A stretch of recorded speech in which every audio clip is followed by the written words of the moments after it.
Here we have some APC Petite Standards in for some repair work. As you can see, these are very worn out, very old jeans.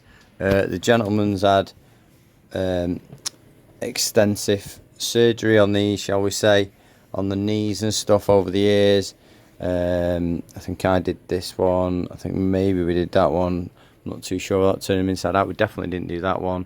But he's had running repairs done over the years, and basically now it's come to a point where they're really worn out. So we're going to be doing some repair work on the thighs for him, sorting this out, sorting that out, sorting the knees out. All of them are worn out. It's even worn out on top of the knee there. If I spin them around carefully, you can see on the back they're all bust out at the top there. He wants that leaving, he wants this leaving. He's happy with all this work that's been done. He's happy with the pocket. He doesn't mind that look of it being worn out. He's happy with all the fading here. He don't want anything touching there. Obviously the main thing on the back is this huge crotch repair that's happened, so that's what we're going to be doing on the back, and then leaving all the upper parts as it was.